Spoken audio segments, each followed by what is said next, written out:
Hi, I'm Luke Drzezinski. I'm Jake Sullivan. And I'm Gabe Brunswick.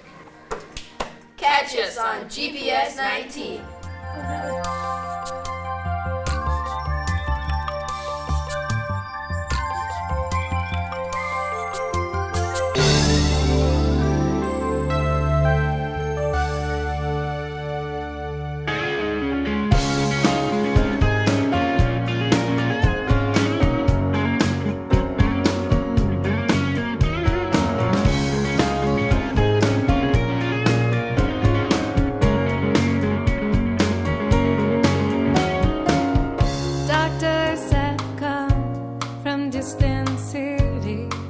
Just to see me stand over my bed, disbelieving what they see. They say I must be one. Hello and welcome to Westside Middle School STEM Fest. I'm Emily Shutt, and STEM is an acronym for Science, Technology, Engineering, and Math, which is all the things that we learn here in Groton schools. Tonight we would like to show you some of the exciting presentations that we have for this special night.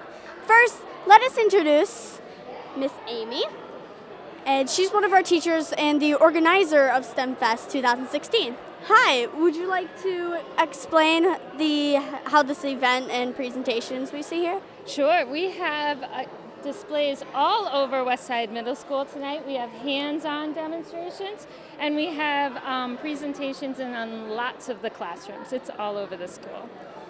Wow, what's your purpose of hosting the STEM Fest? Well, like you said before, STEM stands for Science, Technology, Engineering, and Math, and here at Groton Public Schools, we're really trying to encourage all our students to really get interested in all of those fields. So we thought bringing the community together to kind of see what's going on in all our schools would be a great way to showcase what already is happening. Yeah, and who are the people that present in these exhibits that we see? We have so many teachers and outside agencies. If you look around, you'll see that the police are here, the fire department is here, and this whole side is Navy, and then all the rooms have teachers from lots of different schools here in Groton.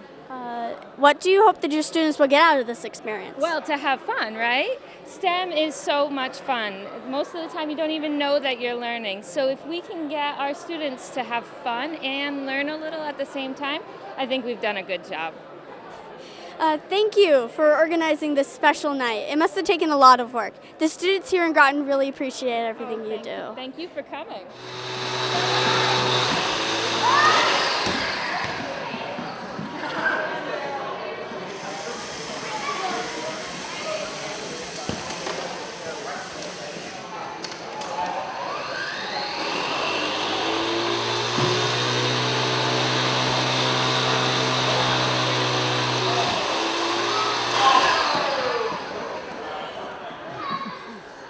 Hi, could you tell us your name and background? Yeah, I'm Ben Wade, and I'm on the Fitch Robotics team, the Aluminum Falcons. I'm a programmer on the team. Could you tell us a little bit about your presentation? So what we have here is a slideshow that shows what our team is. We have our team banner set up here that we normally set up in the stands during our competitions. We have a lot of information on FIRST, the organization that runs the robotics program, and we have our robot here as well that we've been demonstrating throughout the day. What do your students like best about your presentation? So far, they've been a lot of kids coming up, and we shoot out the balls, and they'll catch it and roll it back in. We've been driving around, and it's been a lot of fun. What do you hope that they could learn from this? Well, of course, the STEM field, we want to inspire STEM in all students. That's what FIRST stands for. It's for Inspiration and Recognition of STEM, and or Science and Technology. And we want them to grow up and learn about the world around them through science and math. Do you think you could demonstrate a little bit for us? Yeah, we definitely can. We'll do that right now. Okay. So we have our intake right here is what we have running up and down. We'll have Peter put a ball in. So we have an intake on here that has wheels that center the ball, so if it's off-center in the intake, it'll put it in there as we want. We have an actuated hood with pneumatics that'll move up and down to aim however we want it to. And there's a wheel in there that spins 6,000 RPM and shoots the ball out into a goal during a match that's around 8 feet high. So what we have to do on the green ring on there is for vision targeting. There's some reflective tape around the goal during the matches that actually we can use to center the robot on. And this little piece up and down goes right here, helps us go over one of the defenses during a match. That's really cool. Thank you. Yeah, thank you.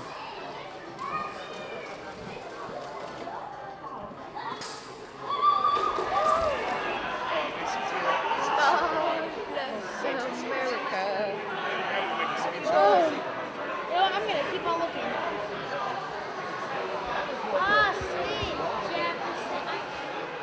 Sure you don't want to be in this? Hi, what's your name and background? Matt Coleman. I'm a Navy diver. Whoa, could you tell us about your presentation?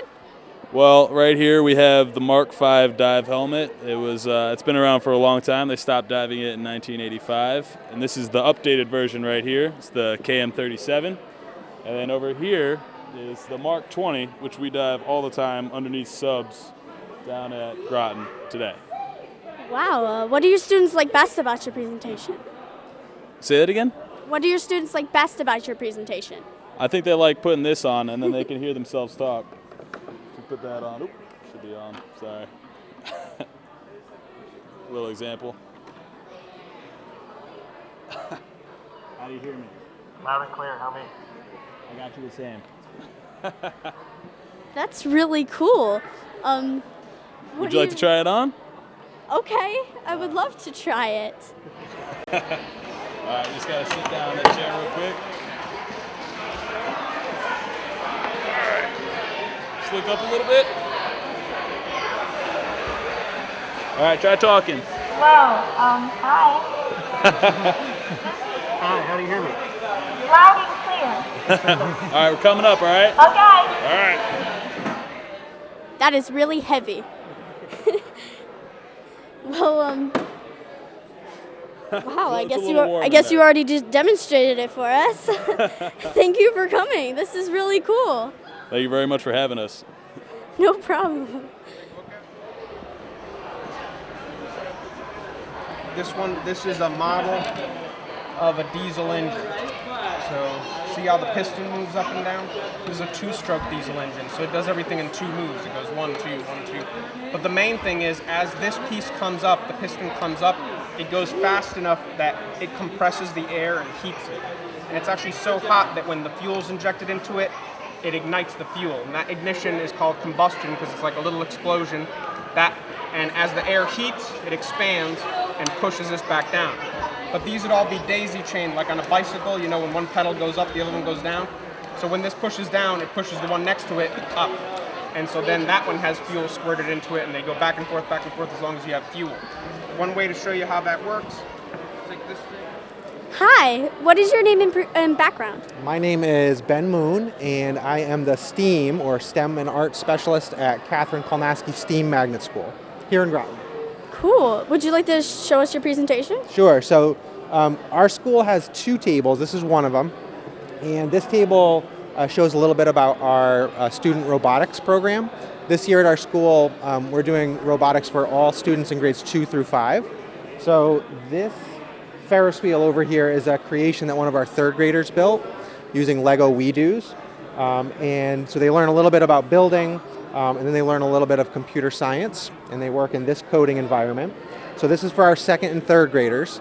And then our fourth and fifth graders work with Lego Mindstorms.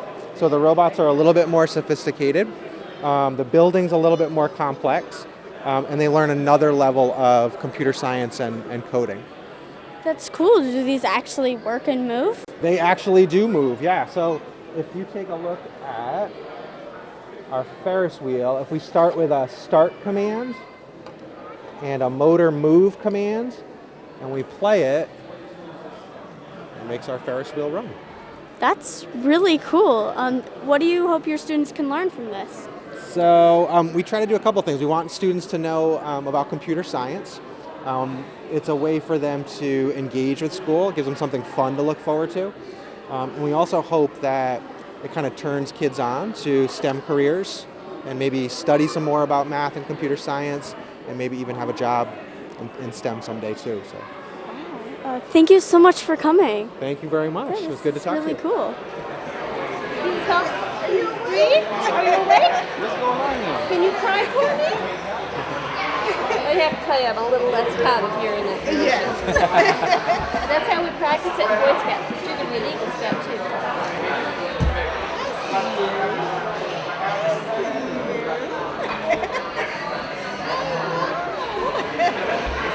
I know. Thank you. Thank you for doing this. Hi, could you tell us your name and background? My name is Jay, and I work at the Groton Utilities in the Water and Meter and Service Department. Could you tell us a little bit about your presentation? Sure, I can. This part of the presentation is about how we find leaks under the ground, like the picture behind you. A lot of times the water main will break, and the guys have to go out and dig it up.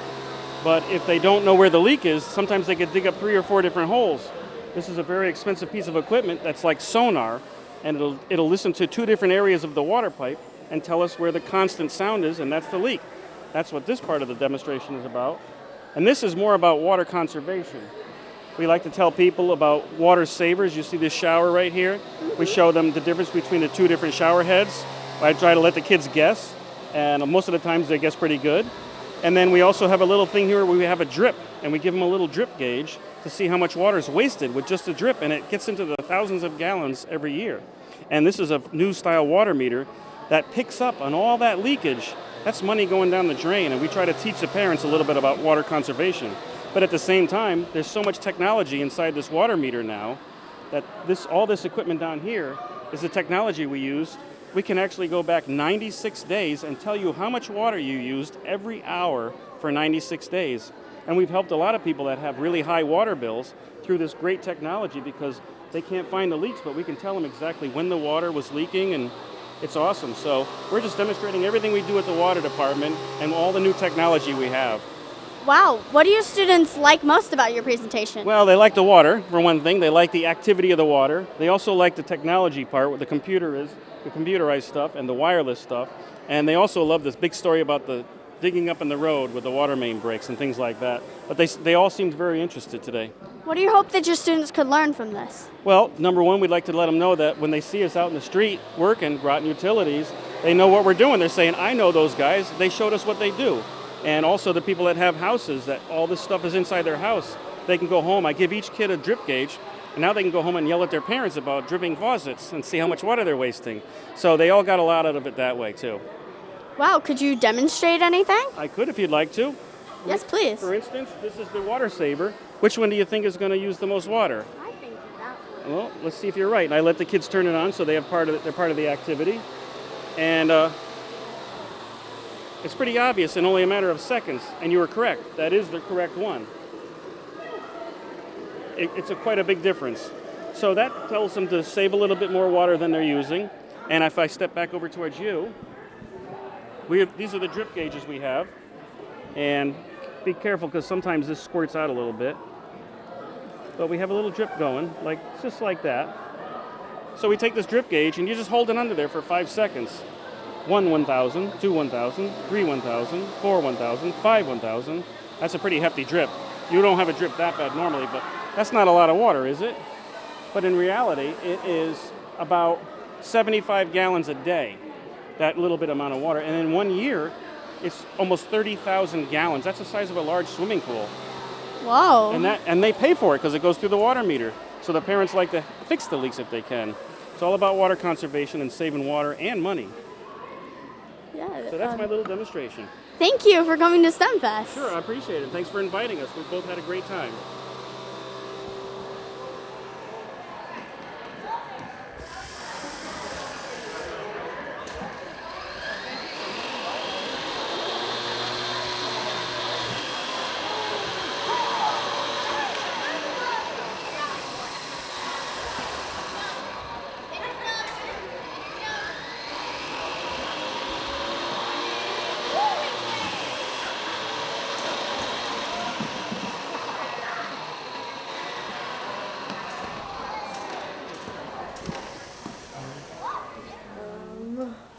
Hi, could you tell us your name and background?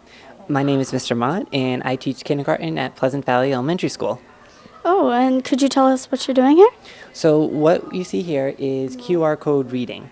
So what happens is all you need is any type of device. So you can use any type of smartphone or any type of tablet, or you can even use a laptop as long as it has a camera on it. And what happens is in the classroom, the students usually have a job to do. So in this case, they're spelling the words. These are CVC words. So in this case, this is hat. Hat. So my kindergartners, they'll write hat, H-A-T, and then to check their work, they'll take the phone and they'll use it to scan the barcode that's here. So we'll scan it. You just got to find the code. And it tells you. Hat. And the kids can check their work. So these ladies, they found a place value on different problems. So what they're doing is they read the question and then they try and solve it. In this case, it gives multiple choice. In other cases, they were doing a story problem that they had to figure out. That's pretty funny, wasn't it? Yeah. And then after they think they have the answer, they scan it and it shows them if their answer is correct or not. And then these can be used for this task, or there's some QR codes where teachers have scavenger hunts. Like this teacher did a scavenger hunt for chemistry where the kids had to run, go all over the building finding these codes and scan them, and it was all related to chemistry and the periodic table. Some teachers have created codes where they put a code on the paper, you scan it, and it tells you if you did a great job, or I really liked that you had a great thesis statement, things like that. Another teacher, her students are having trouble with thesis statements, so she created a barcode and linked it to a website so that when the kids are working at home on their paper, they could scan the barcode and it would take them to a tutorial on how to write a thesis statement. There's so many different types. There's some teachers who, this one did food chains, go to these websites and learn all about food chains. So there's so many different things that you can do with QR codes. What do you hope that your students could learn from this? Well, what I like about the QR codes is the students get to practice independently the skills that I'm teaching. So I teach them the skills, and then on their own, they're going to these centers and they're practicing on their own. But also students get to learn how to use technology, and obviously some of them are better than the parents. But these QR codes you're starting to see around the community. You can go to the store and scan that to find out more information about that, whatever you're buying. So it's giving them a life skill as well, because you're seeing these QR codes now more out in the public, not just in the classroom. Thank you so much for coming to STEMFest. Well, thank you. Hello everyone, I'm Susan Austin, the Assistant Superintendent of Schools for Groton, and I'm very excited to have our first Connecticut Submarine Century West Side STEMFest, and it's really for the whole district, and we're very excited. We thank all of our volunteers who are here to really show us a wonderful, engaging STEM activities throughout the night. I also am a Navy junior, or a military child, and a daughter of a submariner, so this makes me especially proud that we're honoring 100 years of submarines. And in order to kick off this event, I have two special visitors. One is Mayor Marion Galbraith, and she was actually a teacher here at Westside. So these are her roots. She knows where to go around this building, and she actually gave the captain a tour. Now that she's retired from teaching, though, she is our mayor of the city of Groton, and I really want to give her a warm welcome. She is chairing and champion of Connecticut Submarine Century, and she is #submarine proud. So here she is, Marion Galbraith. Thank you very much. How many of you here are in a submarine family? Put up your hand. Oh, yeah. Excellent. All right, round of applause. Then I'm going to guess you already probably know a lot about Connecticut Submarine Century. This is a year-long celebration designated by our governor to celebrate the wonderful relationship that we have with our subbase and Sub-School. It's their 100th birthday. Let's say happy birthday. Happy birthday! So I just want to tell you about a couple of things that we have coming up that we hope that you will also take part in. Who likes a birthday party? Oh yeah. All right, okay, good. We are going to have a great birthday party for the sub-base and for the sub-school. Okay, anybody here have a smartphone? Okay, take it out. That's all right, take it out. I know you're not supposed to do that at school, but you can do it now. I said, take it out and put down June 21st.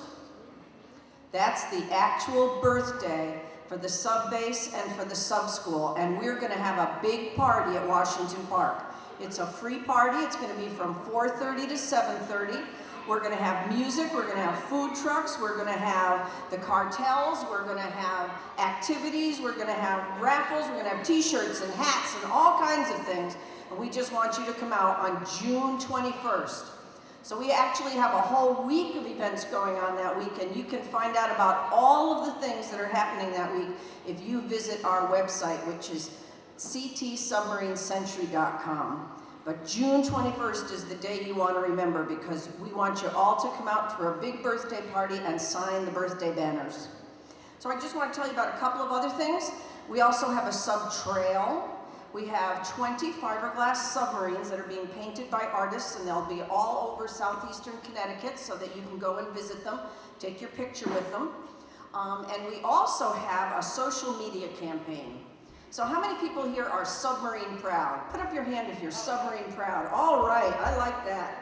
So what we want you to do is we want you to take your picture and we want you to put it on your Instagram account or your Facebook account and just tell why you're submarine proud. Maybe it's because of somebody you know, maybe it's because you're in the service, maybe because somebody in your family's in the service, maybe because it's your next door neighbor or your best friend.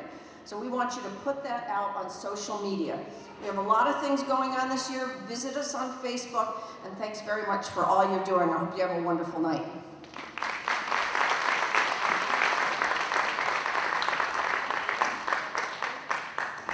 And now we have another very special guest. Captain Paul Weisgarber became the 51st Commanding Officer of the Naval Submarine Base, New London, although it is here in Groton, in December 2015. He's a native of Roanoke, Virginia. Captain Weisgarber enlisted in the United States Navy in August 1980. He served 11 years in the enlisted ranks before being selected for the Enlisted Commissioning Program.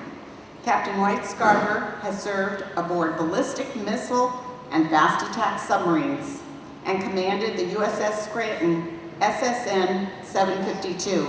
I hope he's got his little coin that has that one on it. I hope we've saved it for him. From 2009 to 2012. He has also served on the Joint Staff, the Chief of Naval Operations Staff, and the Commander's Submarine Forces Atlantic Staff. Welcome, Captain Weisgarber.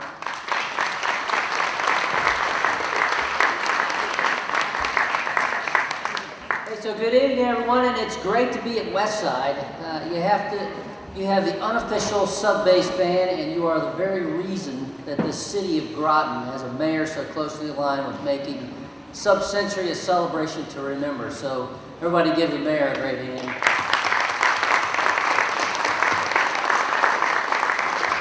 And I have to be honest, I've been looking forward to this evening's event since I took command of the sub-base because of the enthusiasm put forth by the administrators, teachers, students, families, and all those people associated with Groton Public Schools.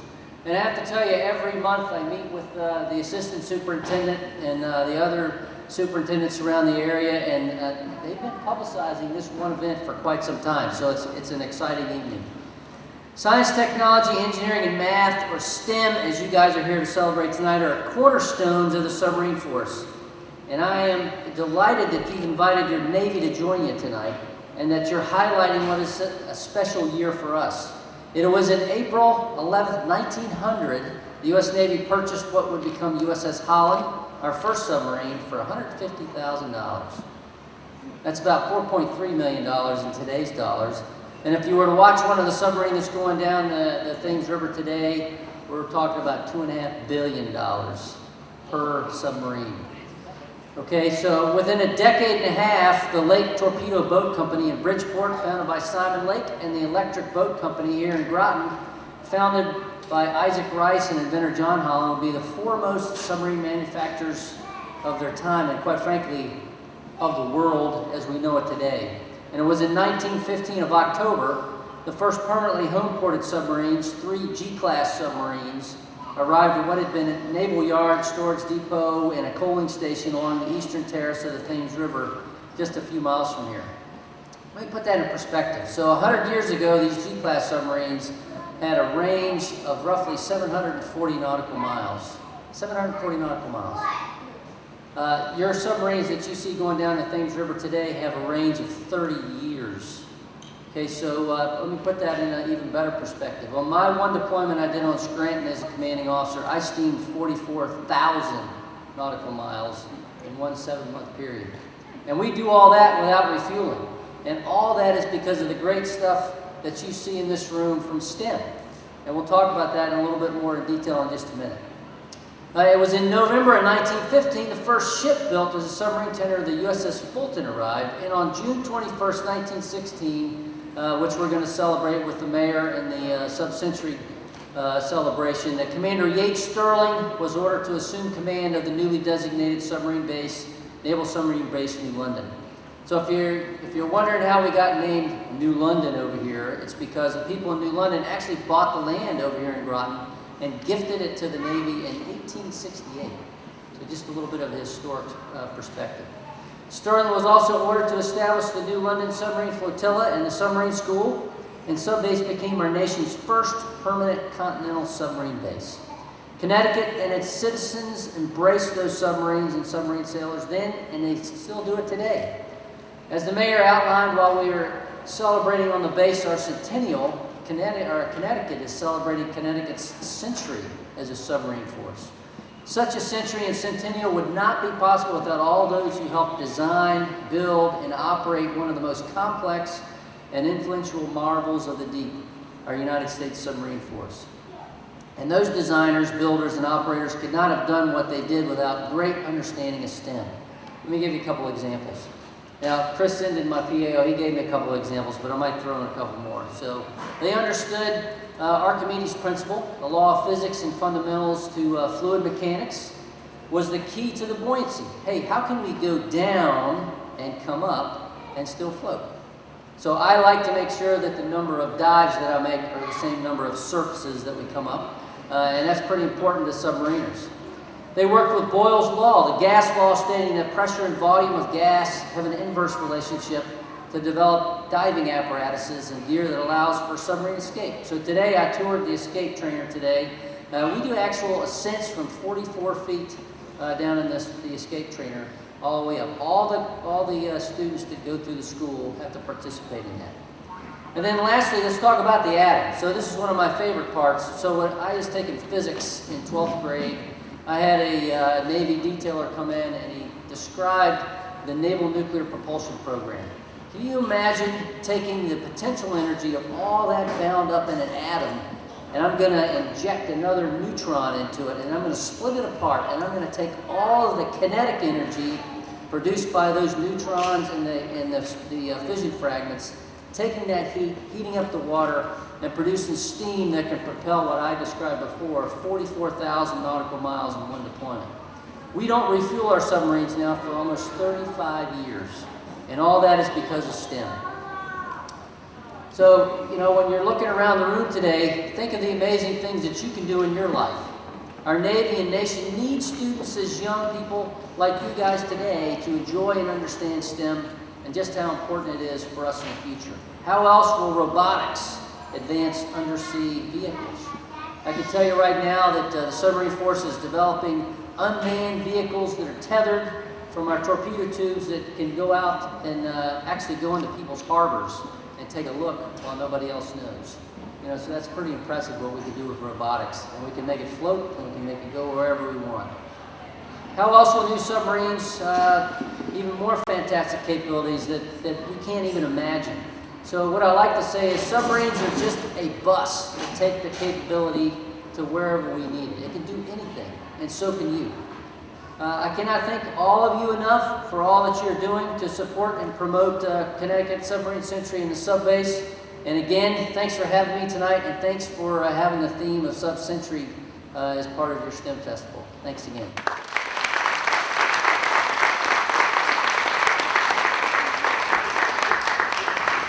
Thank you, Captain.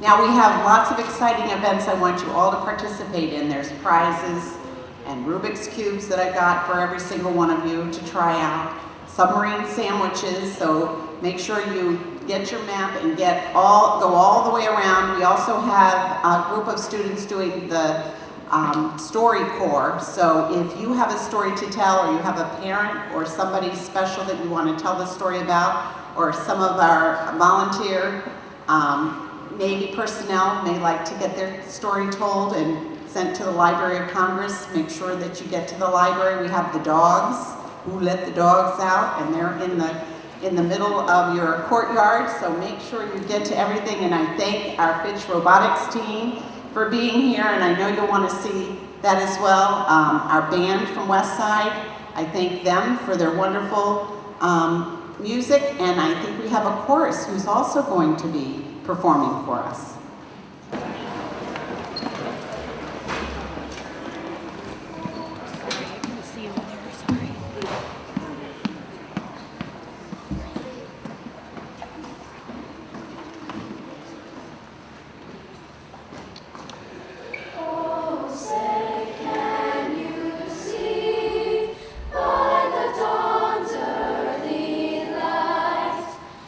So proudly we hailed at the twilight's last gleaming, whose broad stripes and bright stars through the perilous fight o'er the ramparts we watched were so gallantly streaming, and the rockets' red glare, the bombs bursting in air, gave proof through the night that our flag was still there. Oh, say does that star-spangled banner yet wave o'er the land of the free and the hope of the brave?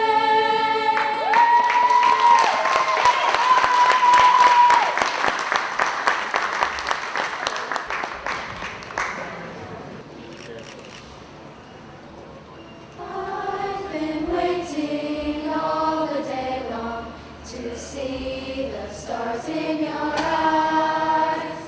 My love, come down to me now. See how the evening flies. And as you sleep, my dear, know that I'll be near to hold you when you arise. I've been waiting all the day long to see the stars in your eyes. My waiting doesn't mean now to see how the stars in your eyes. And I've been waiting all the day long to see the stars in your eyes. And love, come down to me now, see how the evening flies. And as you sleep, my dear, know that I'll be near to hold you when you arise.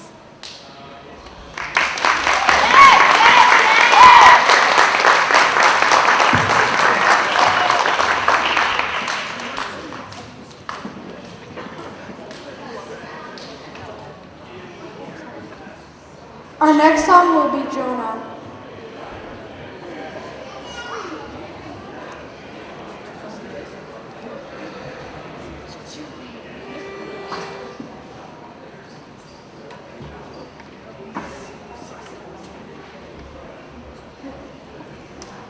This is the story about Jonah, whose circumstances made for quite a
out is Miss Susan Austin, the Assistant/Superintendent of Groton Public Schools.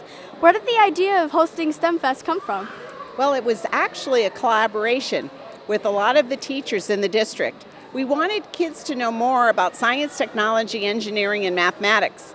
We actually hosted one like this at Mary Morrison in the fall, and this idea came from one of our teachers, Amy Murphy, and also from Westside School to get kids and parents more involved in the school and to come out to enjoy playing with science, technology, engineering, and mathematics.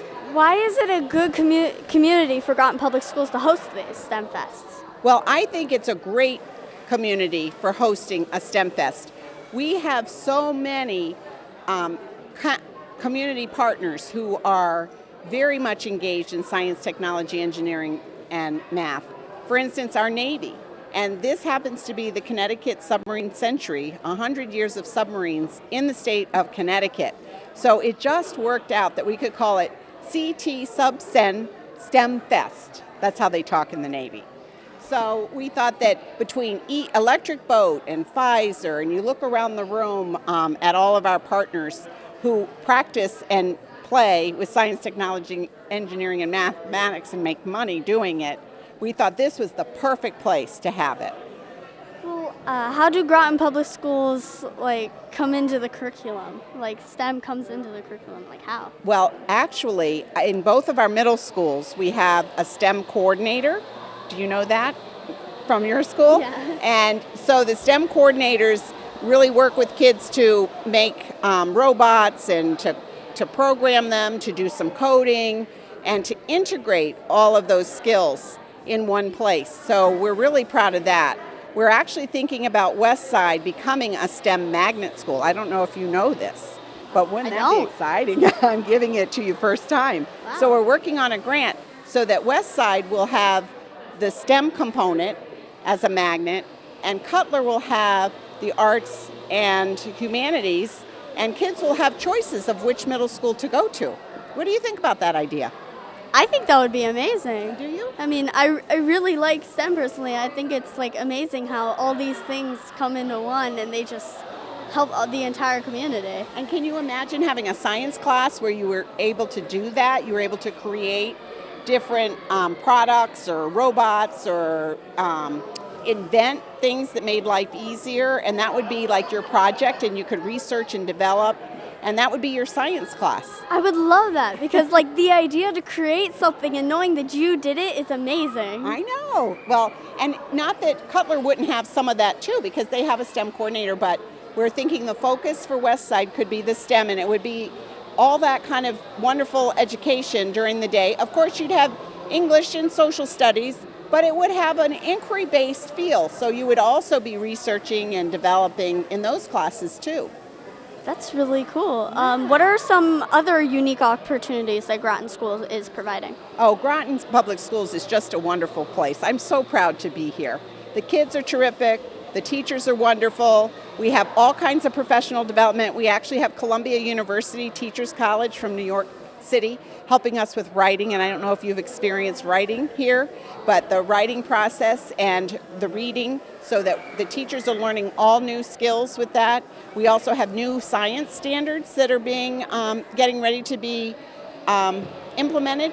So the teachers are getting tons of professional development, so they'll be bringing new ideas to your classroom. So it's a wonderful place to learn and to grow. And it's not only children that learn and grow, even the grown-ups, even me. I get to go learn and grow too. Thank you so much for coming. Thank you for meeting me. Thank you. Hi, what is your name? My name is Samantha Collins. And why did you come to Westside STEM Fest? So I was helping my resource teacher out with Google Docs and all that stuff, a reading and writing program. Have you seen your favorite exhibit? Yes. I really was interested in the robotics, but it was cool how the machines worked and all. Why did you like it? Because the kids, most of the kids were chasing after balls, and it was kind of funny to see how robots and kids can interact with each other. That's really cool. Have you learned anything that you didn't know? Yeah. I've been up to a couple of the booths, and a couple of the booths have some very interesting things, like the Navy dogs. Those dogs actually are trained very hard and actually get very hurt when they're training for, I guess. Well, we'll be going into the gymnasium and announcing it over the PA system. So we'll be doing a raffle drawing. Or would you convince your teachers to do this again next year? If I was here, yes. This was really cool program for Westside to be doing this, and I really liked it, and I wish to come back next year and see it again. Thank you for talking with me. You're welcome.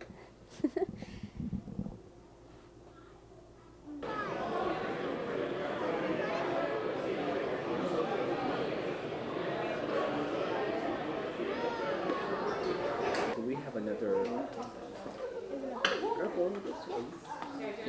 Hi, could you tell us your name and background? My name is Pam Gray, and I'm the New London County 4-H Program Coordinator.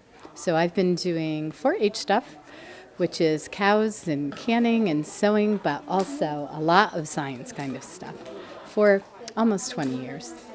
Wow, could you show us what this is all about? Yes, this is our 4-H submarine. So the kids are all building their own submarines. Over here you can see some of them going.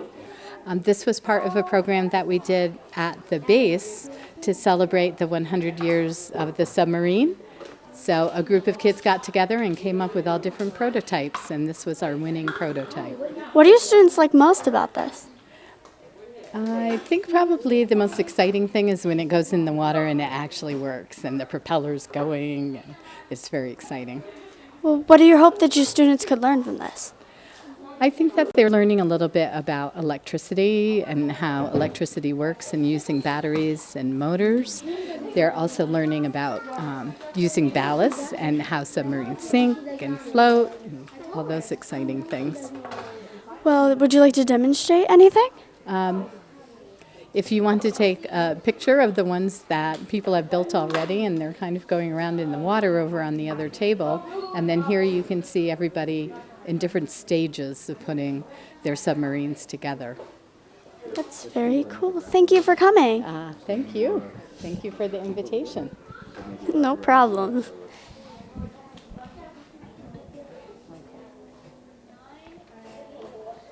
Whole bunch of them right here. So you took all these little tiny seeds, and we put them one at a time into that little river, and we wrapped them, allowed them to sit in these dishes of water for about 3 weeks. So at the end of the first week, or actually in a couple of days, they had little sprouts starting here. At the end of the first week, they had more. Hi, what is your name? Kylie Hurd. Allison Cabral. And why have you decided to come to Westside STEM Fest? Well, I'm here for Westside Singers, and I performed for the orchestra. I performed for orchestra too.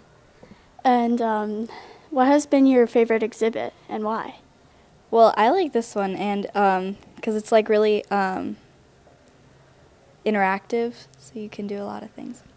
I like this because there's no way that anyone's going to cheat on it, and you always know, like you can always, it's fun. And have you learned anything tonight that you didn't know? Yeah, I didn't know that you could use QR codes for school. Neither did I.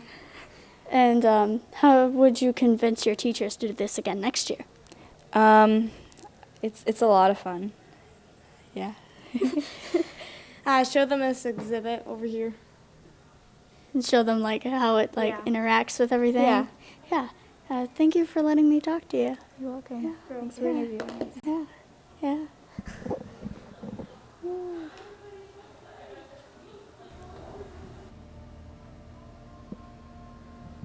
Hi, could you tell us your name and background? Sure. My name is Jennifer Datum, and I work at the Groton Public Library, and we're here tonight to talk about 21st century research skills, but also the resources that are available at the library. Cool. Could you show us a little bit about your presentation? Sure. Well, the first thing I think is important is your library card. So in the state of Connecticut, you have to go to your hometown library first. So if you live in Groton, you go to Groton Public Library. But did you know there's 2 other libraries in Groton? No, I did not. Yeah, so you can go to Groton Public Library. We're right across from Clodchester School on Route 117, Newtown Road. And I brought our little mascot, Stretchina, because in the children's room of the Groton Public Library, we have a giant giraffe named Stretch, yes? Yes. Have you seen Stretch before? Yes, I have. People always know it's our library when they see Stretch, and this is Stretch's little sister, Stretchina. So you can come to our library and get a card, and all you need to do, it doesn't cost any money at all. All you have to do is to bring in proof of your Groton address. So something that you got in the mail, your driver's license, that kind of thing. But there's also a library in Mystic and Noank Library, up on Library Lane. And then the city of Groton has a library, Bill Memorial Library, over by Fort Griswold. So we're really lucky in this town. And then once you get your library card, you can check out books, you can download ebooks and audiobooks, you can check out movies, you can come to our programs. You actually don't need a library card to come to our programs. You can come, and all of our programs are free. But we also have online databases that you can access. Like, for example, if your parents are doing research on what washing machine to buy, they can access consumer reports on our website for free. If you're doing genealogy research, we have Ancestry Online, which you have to come to the library to use. But let's say you have a project at school and you need some online resources. Instead of just going to Google, we have databases for all different age levels, elementary all the way up to high school, that give you really good, solid sources that you can use for your project. What do students like best about your presentation? Well, tonight we haven't had a whole lot of students. We had a couple of kids come in, but I think kids' first reaction is to go to Google. And Google's a great resource. There's nothing wrong with it. But if you want stuff that's more, you already have the sources cited. You know it's not just some kid or somebody putting stuff up. You want something that's reliable and basically that you can use and cite your sources for your project. You can use some of our databases. And you can also go to your school's library website. Every school in Groton has a library, and they all have websites, and they have great listing of resources to go to as well. So just take that one extra step to go and find the information that'll be helpful for you. What do you hope that your students could learn from this? Just to know that there's more resources out there and how to find them. Thank you so much for coming. Yes, it's a pleasure. Thanks for having me.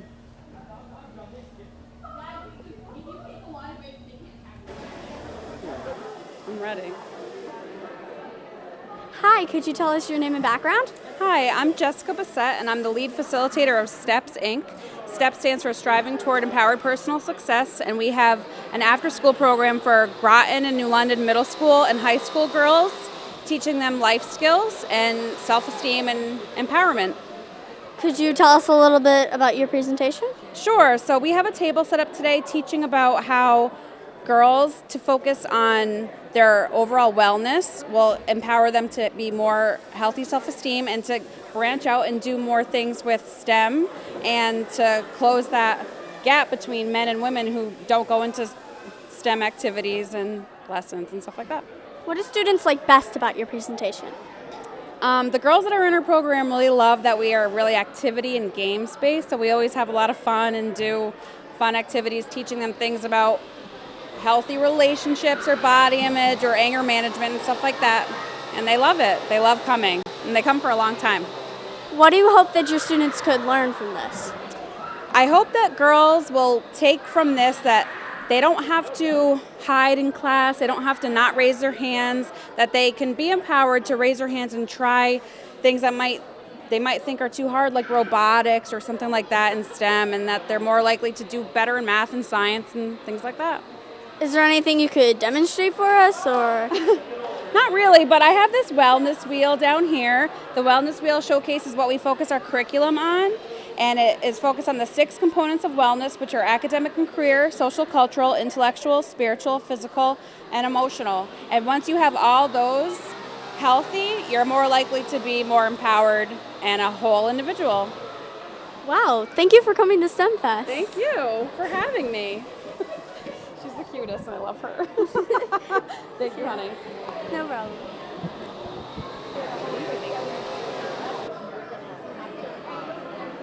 Hi, what is your name?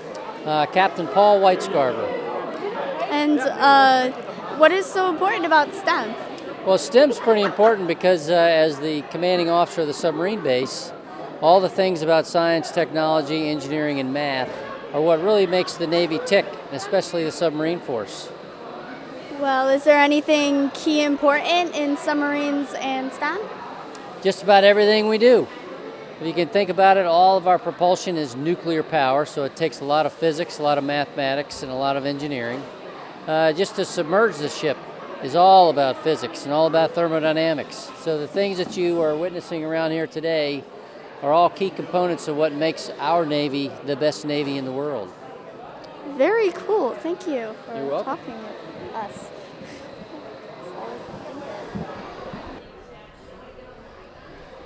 Hi, could you tell us your name and background? Yes, hi, my name is HM2 Devin Towns, and I work at Naval Branch Health Clinic Groton. Wow. Could you tell us about your presentation that you have? Yes, well, I'm a hospital corpsman at the clinic, and I am the leading petty officer of education and training. And we use our simulator babies to teach CPR and BLS for the clinic. And basically, it's an electronic tool where we can take their pulse, and also the simulator can breathe. We can run codes on the baby, so we can pretty much teach our students how to save a baby's life. That's cool. What do students like best about your presentation? They love the sim baby, and they also love our bag here on our manual baby to learn how to, revive the infant if the infant were to go into some type of shock or cardiac arrest or stop breathing at some point. Would you like to demonstrate us how it works? Yes, actually.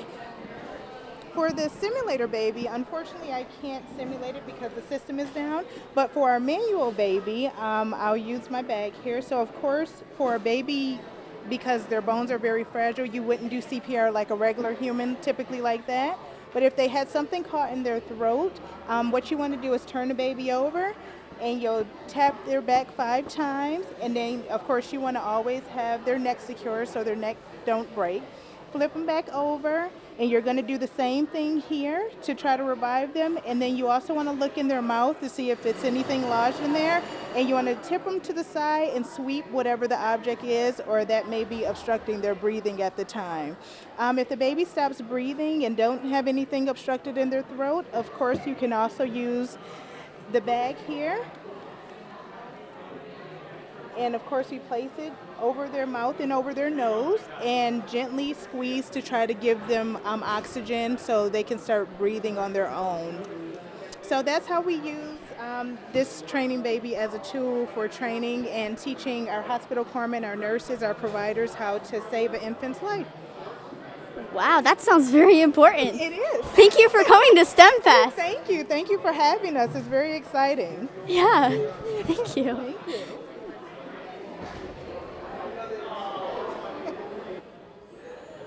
Hi, could you tell us about your name and background? Yes, I'm M2 Snyder. I've been in the Navy for about 8 years. I've been in the Groton area for about almost 3 years now. I was previously on the USS Pennsylvania out in Washington. And over in NSSF, where I'm stationed at, where I'm in the pump shop. We deal with machinery on the submarine, the pumps that move water. So this is our trainer tool that we use to help us when we're training for the actual job. When we rotate these couplings together, we're looking at our dial indicator here, and we're making sure that it stays as close to 0 as possible when we rotate this. And when we rotate it, and if it's close to 0 on both sides, we know we're lined up. And this way, our pump bearings and our motor shafts aren't burning out or getting messed up. So, and that's what keeps us moving water on the boat. And that's how we move. Well, what do your students like best about your presentation? They like to be able to turn this and see how the spring gear comes together on the coupling. It's really. Sounds like a lot of fun. What do you hope that your students could learn from this? Well, I'm hoping that students are interested in how machinery works on the submarine, and I like it. That's why I joined, and that's why I do what I do, because I like it's almost like Legos. You put it together, and I'm good at that kind of stuff. So. Wow, thank you for coming to STEM Fest. Yeah, thank you for having me. No problem.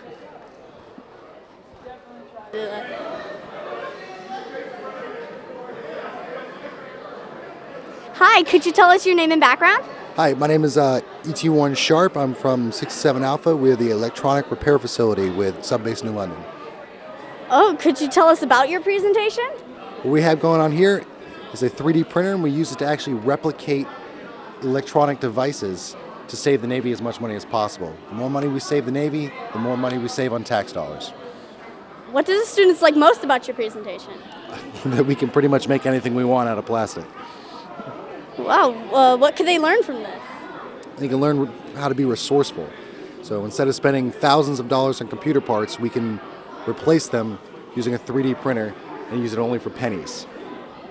Whoa, could you demonstrate how it works? Yeah, absolutely, come right around here.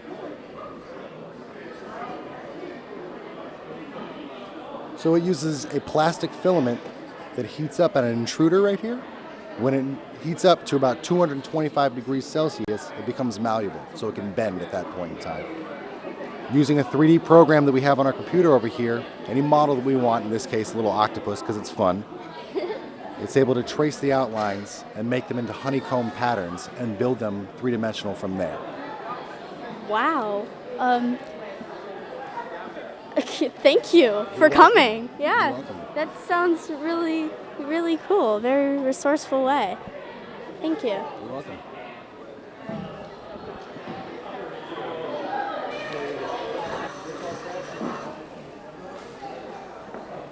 Hope you enjoyed our tour for Westside STEM Fest. I'm reporting for Channel 19, and I'm Emily Shutt.